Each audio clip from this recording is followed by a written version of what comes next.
akan memberikan bantuan 50 dos tehel, 50 dos tehel. Setiap jemaat gereja yang dia masuk, dia jadikan. Kalau kita jadi, kita akan berikan 50 dos tehel untuk membantu pembangunan di gereja ini. Setelah hari berganti hari, tiba pelaksanaan pemilihan, kemudian caleg ini jadi. Setelah dia jadi, dia lupa apa yang dia janjikan ke jemaat-jemaat yang disampaikan pada waktu masa kampanye, yaitu dia akan memberikan 50 dos tehel di gereja-gereja jemaat yang dia singgah pada waktu pelaksanaan ibadah. Saudara-saudara jemaat yang dikasihi oleh Tuhan kita Yesus Kristus, ketika 5 tahun bergulir dalam masa keanggotaannya sebagai legislatif, kemudian masuk pemilihan umum selanjutnya, dia juga mencalonkan kembali sebagai caleg di dapil yang sama. Dan ketika dia masuk di jemaat yang dia pernah janjikan dulu waktu periode sebelumnya, dia langsung bilang begini, "Jemaat sekalian, apakah kalian kenal sama saya?" Kemudian tidak ada jemaat yang bilang saya kenal atau apa. Tapi ada tuh pemuda, pemula. Kebetulan dia waktu pemilih lalu dia masih remaja, belum pemilih. Tapi ketika 5 tahun kemudian ini dia coba pilih sebagai pemilih pemula. Dia dapat ingat waktu dulu ini remaja, ini sekarang pemuda. Dia tertanam dalam pikirannya. Waktu itu lalu ada kasih janji 50 dos tehel. Kalau dia langsung berdiri, "Pak Caleg, kita kenal Pak Caleg." Apa kita penama? Pak Caleg penama itu tehel. Sama orang Sutradara. Oh, tehel. Kalau dia langsung tak sadar dalam diri. Oh iya, kita kok tidak itu terlalu itu. Sehingga pada akhirnya dia jadi malu sendiri. Nah, oleh karena itu sehubungan dengan tema kita pada saat ini,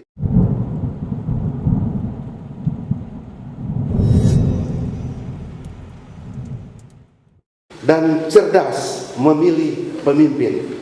Kalau mengenal berarti mengandung arti orang mesti tahu persis, dan kalau cerdas artinya orang mampu menangkap, mampu melihat sosok pemimpin-pemimpin yang akan orang pilih tersebut. Dan pemimpin itu sendiri kalau dalam kamus bahasa Indonesia adalah seseorang yang diberikan tugas khusus untuk memimpin satu organisasi atau satu kelompok mengarah pada satu tujuan dari kelompok dan organisasi tersebut.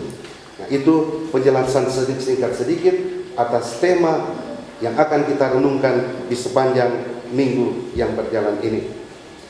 Oleh karena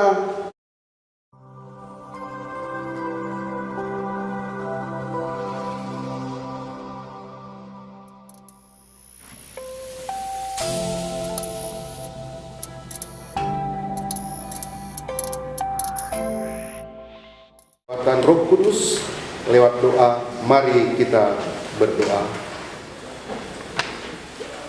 Terpujilah nama-Mu ya Tuhan untuk pemberkatan Tuhan pada saat ini.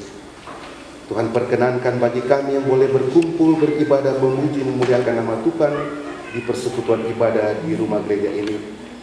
Untuk kembali kami hendak menuruti akan kehendak Tuhan dalam kehidupan kami, untuk kami tetap setia hidup seturut dengan kehendak Tuhan dalam kehidupan kami, untuk kami tetap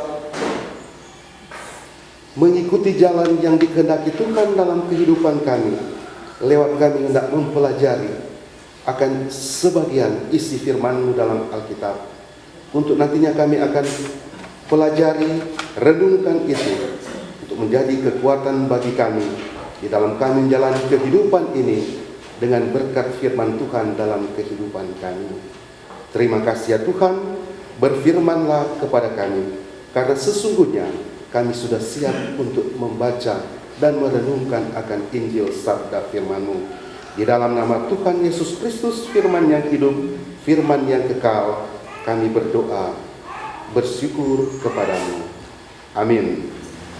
Jemaat yang dikasihi oleh Tuhan kita Yesus Kristus, marilah kita dengarkan bersama-sama firman Tuhan yang diambil dalam kitab Kudus Perjanjian Baru, Matius pasal 7 ayat 15 hingga ayatnya yang ke-23.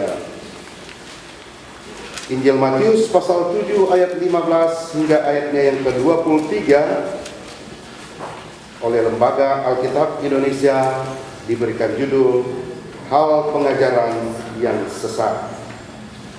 Waspadalah terhadap nabi-nabi palsu yang datang kepadamu dengan menyamar seperti domba, tetapi sesungguhnya mereka adalah serigala yang buas. Dari buahnya lah kamu akan mengenal mereka. Dapatkah orang memetik buah anggur dari semak duri, atau buah ara dari rumput duri? Demikianlah setiap pohon yang baik menghasilkan buah yang baik, sedang pohon yang tidak baik menghasilkan buah yang tidak baik. Tidak mungkin pohon yang baik itu menghasilkan buah yang tidak baik, ataupun pohon yang tidak baik itu menghasilkan buah yang baik. Dan setiap pohon yang tidak menghasilkan buah yang baik pasti ditebang dan dibuang ke dalam api. Jadi dari buahnya lah kamu akan mengenal mereka. Bukan setiap orang yang berseru kepadaku Tuhan, Tuhan, akan masuk ke dalam kerajaan sorga, melainkan dia yang melakukan kehendak Bapa-Ku yang di sorga. Pada hari terakhir banyak orang akan berseru kepadaku, Tuhan, Tuhan, bukankah kami bernubuat demi namamu dan mengusir setan demi namamu dan mengadakan banyak mujizat demi namamu juga? Pada waktu itulah aku akan berterus terang kepada mereka dan berkata, aku tidak pernah mengenal kamu. Enyalah daripadaku, kamu sekalian pembuat kejahatan. Sampai di sana pembacaan Alkitab. Tuhan kiranya memberkati pembacaan firman-Nya yang suci. Amin.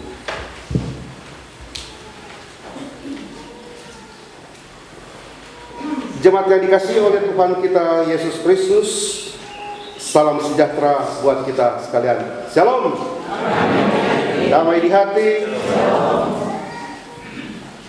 Bapak, Ibu, saudara-saudara sekalian, tak terasa bahwa dalam kehidupan kita bermasyarakat, orang kembali akan diperhadapkan dengan satu event besar yang orang sama-sama ketahui, yang sama-sama orang lihat dan saksikan saat ini, sementara dalam tahap-tahapan pelaksanaan kegiatan tersebut, yaitu pelaksanaan pesta demokrasi pemilihan calon legislatif dan calon eksekutif, presiden dan wakil presiden. Bapak, Ibu, saudara-saudara sekalian, oleh karena itu sebagai warga Gemim, oleh Sinode Gemim memberikan satu tema buat orang sama-sama warga Gemim merenungkan di sepanjang minggu yang berjalan ini, yaitu mengenal dan cerdas memilih pemimpin. Itu yang disodorkan bagi kita, karena hari ini tanggal 14 Januari, bulan depan tanggal 14 Februari, orang sama-sama akan melakonkan akan pesta demokrasi pemilihan caleg dan calon eksekutif, presiden dan wakil presiden. Saudara-saudara sekalian, mengenal dan cerdas memilih pemimpin. Kalau mengenal berarti mengandung arti orang mesti tahu persis, dan kalau cerdas artinya orang mampu menangkap, mampu melihat sosok pemimpin-pemimpin yang akan orang pilih tersebut. Dan pemimpin itu sendiri kalau dalam kamus bahasa Indonesia adalah seseorang yang diberikan tugas khusus untuk memimpin satu organisasi atau satu kelompok mengarah pada satu tujuan dari kelompok dan organisasi tersebut. Nah, itu penjelasan singkat sedikit atas tema yang akan kita renungkan di sepanjang minggu yang berjalan ini.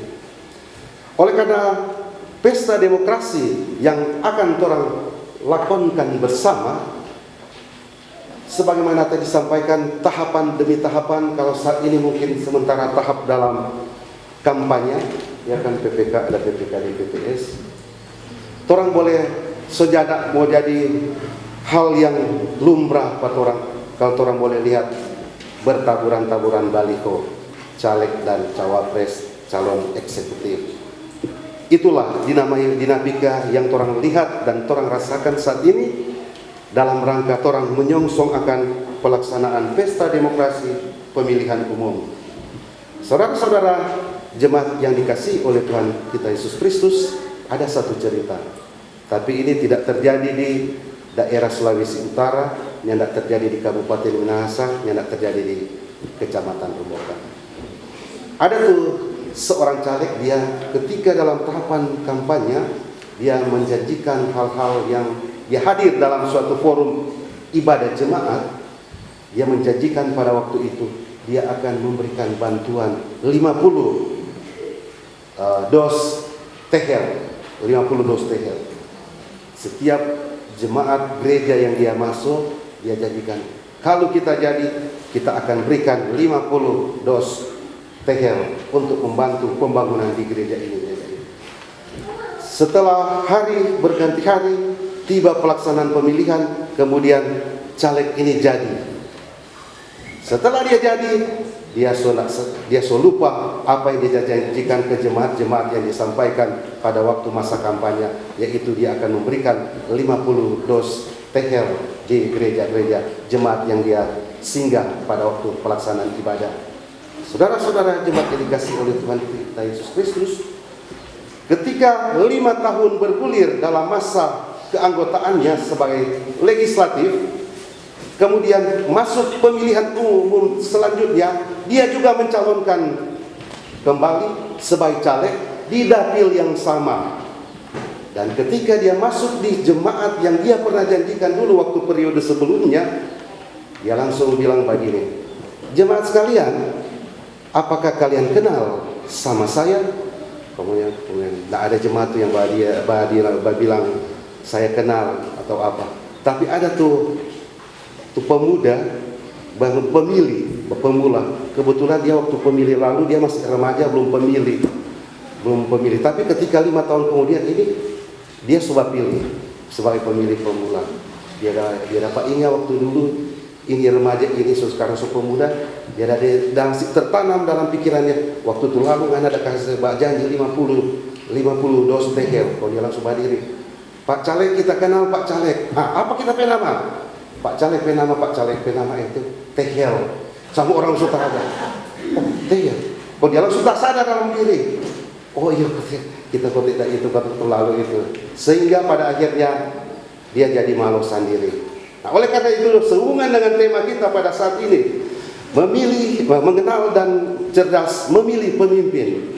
Dalam konteks bacaan Alkitab kita saat ini ingin memberikan satu pembekalan tersendiri buat orang masyarakat konstituen yang akan menjalani pesta demokrasi ini, untuk orang harus mampu melihat yang terbaik yang disaksikan dalam kehidupan orang ketika orang diperhadapkan dengan pemilu ini. Nah, dalam konteks bacaan Alkitab kita saat ini, bahwa dalam Matius pasal 7 ayat 5 sampai dengan ayat 15 hingga ayat yang ke-23, bahwa dalam konteks bacaan ini dijelaskan tentang nasihat-nasihat dan peringatan-peringatan tentang ajaran-ajaran tentang penyesatan tersebut, sesuai dengan judul yang ada di Alkitab dalam bacaan kita. Saudara-saudara sekalian, Tuhan Yesus memperingatkan supaya waspada terhadap nabi-nabi palsu. Ini konteks bacaan Alkitab kita yang sama-sama orang baca tadi. Nabi palsu itu memang ada.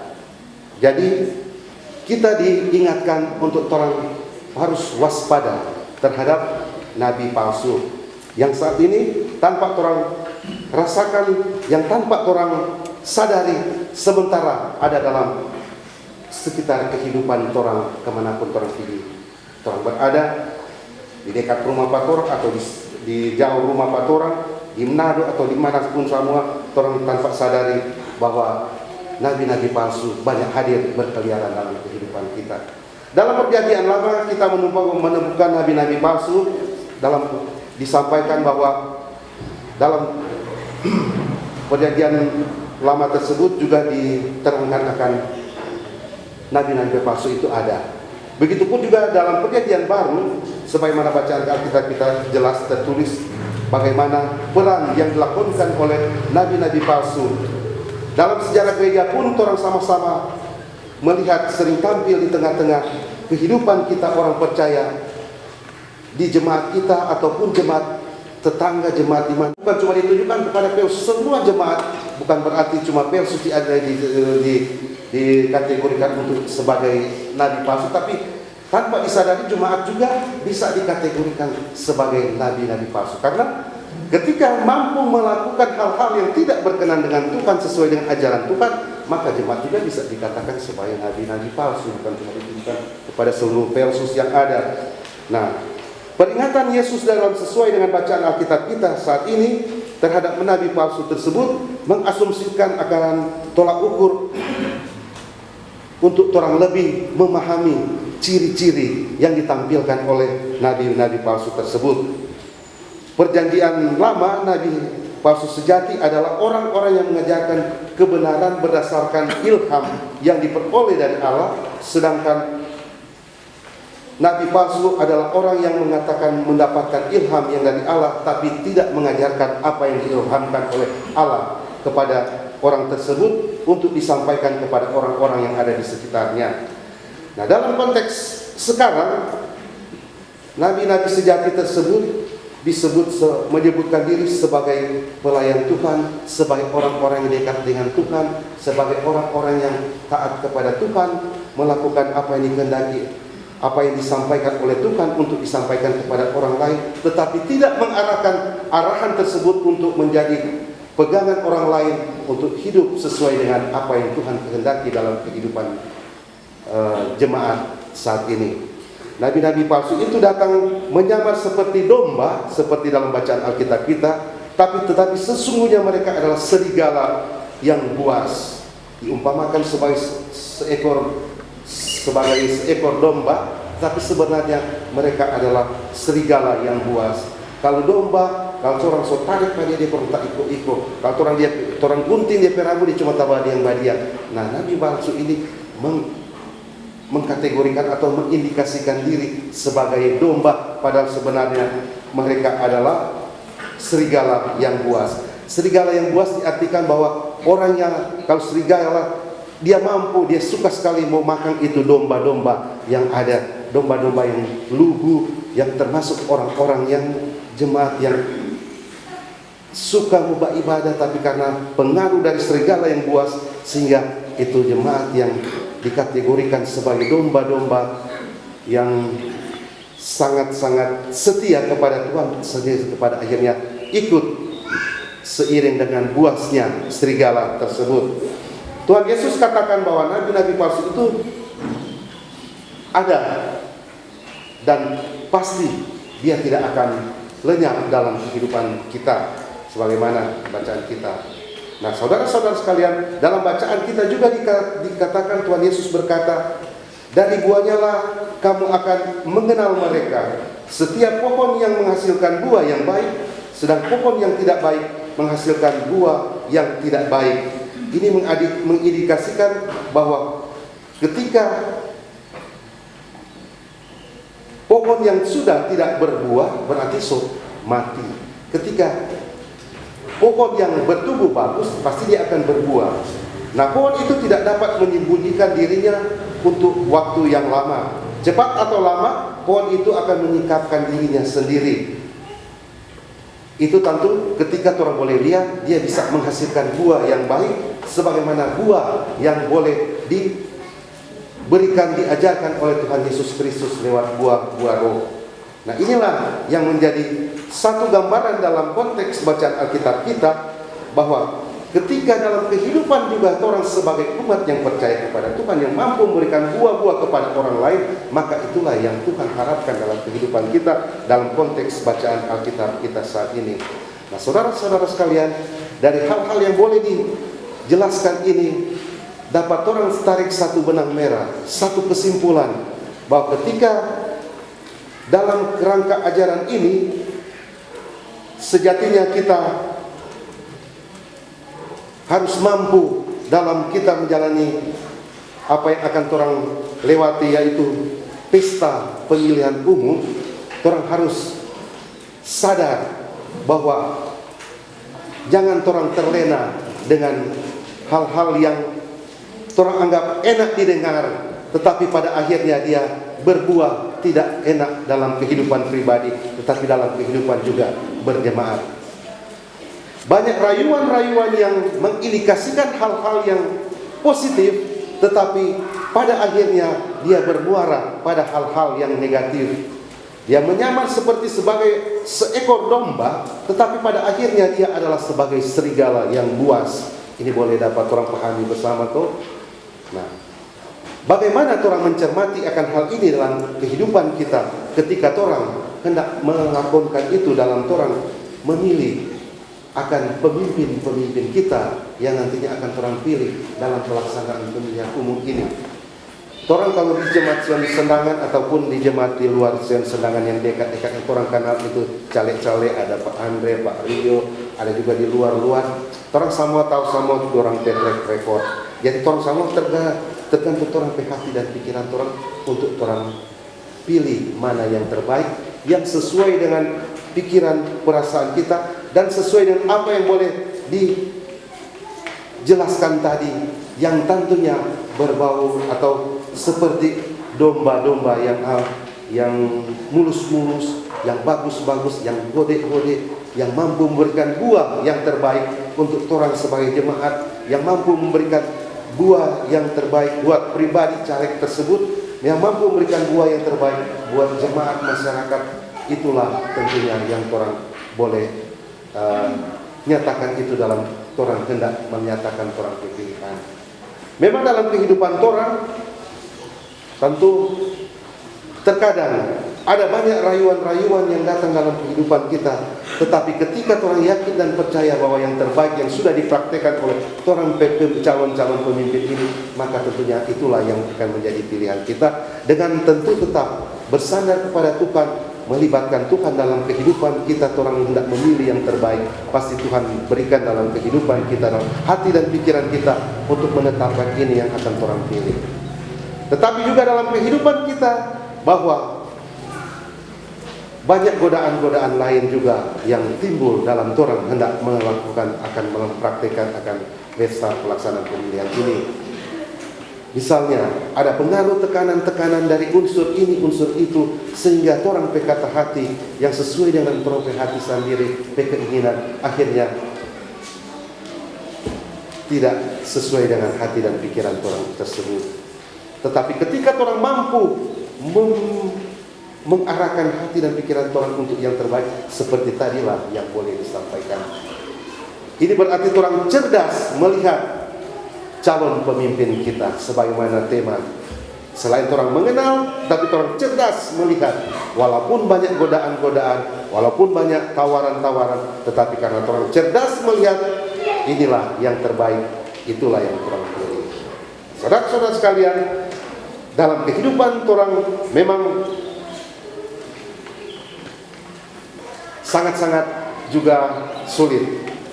Ketika dalam kehidupan orang seperti orang berjemaat, bermasyarakat, dalam kehidupan keluarga, terkadang perbedaan pilihan itu ada dalam kehidupan kita.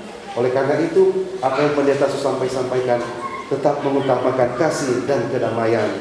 Karena ketika terjadi perbedaan pendapat dalam kehidupan berkeluarga, bermasyarakat dan berjemaat, terkadang lagi orang semua diperhadapkan dengan baku-baku film, baku-baku marah, karena dengan pertimbangan yang nak ikopat kita, tak bilang mesti pilih ini, ya panganan yang mau pilih ikopat kita. Tak bilang mesti pilih pada yang ada yang mau ikopat kita. Kita biasa-biasa kasih tiap minggu mana 10 liter beras, akhirnya kan sudah akan 10 liter beras karena tiap minggu. Ini mau ikopat kita. Itu terkadang hal-hal yang boleh orang lihat dan orang saksikan dalam kehidupan kita, sehingga mungkin baru dapat kubaya tanggal 25 Desember, baru dapat kubaya tanggal 1 Januari, pada akhirnya tanggal 14 Februari, hari kasih sayang, hari kasih orang pesuara, hari yang orang harus kasih orang yang terbaik dalam kehidupan kita. Pada akhirnya baku feyem ulang, baku marah ulang, nanti kurang baku bayar ulang tanggal 25 Desember 2024 atau 1 Januari 2025. Hal-hal semacam ini yang menjadi hal-hal yang tidak harus orang lakukan dalam kehidupan kita. Bukan cuma di jemaat, bukan cuma masyarakat, tetapi juga dalam kehidupan orang yang orang saksikan saat ini. Bersyukur pada Tuhan, PPK, PPS mempercayakan saya sebagai KPPS sebagai penyelenggara pemilihan umum ini. Mari tetap orang lakonkan asas kenetralitasan dalam pelaksanaan tugas sebagai penyelenggara pemilu. Karena terkadang orang juga diperhadapkan oleh masyarakat. Masyarakat selalu bilang, itu sana kok dia cuma pilih, dia cuma penyelenggara pemilu tapi dia berpihak kepada caleg ini. Sehingga terjadi lagi resistensi baku marah di tengah-tengah masyarakat, sehingga masyarakat lagi soalnya tidak ada kedamaian. Bahkan masih mendingan kalau apa? Sekarang ada panwas, semua desa-desa di panwas. Kalau panwas berhadapan hari itu, pasti orang akan diperhadapkan dengan permasalahan. Kalau tidak salah, sesuai dengan aturan sekarang ini, ketika ditemui masalah-masalah kecurangan pemilu, orang akan diperhadapkan dengan tindak atau pidana kurungan badan. Jadi oleh karena itu, marilah kita melakukan hal-hal sesuai dengan tugas kerja orang sebagai pelaksana penyelenggara untuk orang melakukan hal-hal yang terbaik. Kenetralitasan kita orang jaga untuk orang kenyamanan pemilu ini. Dengan demikian, sebagaimana tadi disampaikan, pendeta sampaikan pada orang, kasih dan kedamaian itu tetap ada, tetap terpelihara, yang tak baku marah, yang tak baku salah, yang tak baku feyem, sehingga itu menjadi modal orang semua.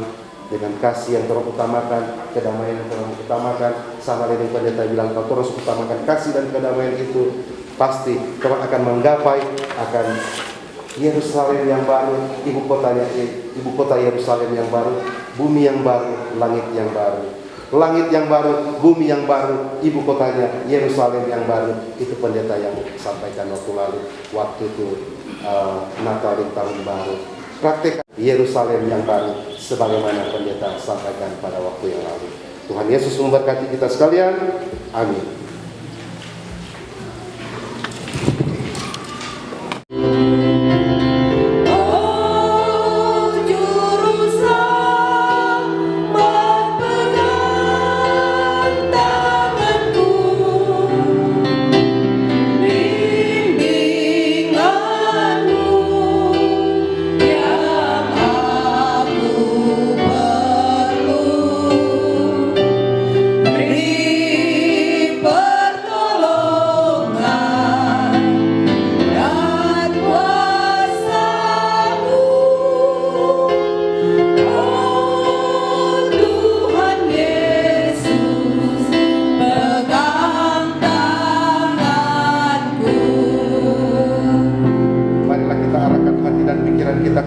Dan kita menerima berkat.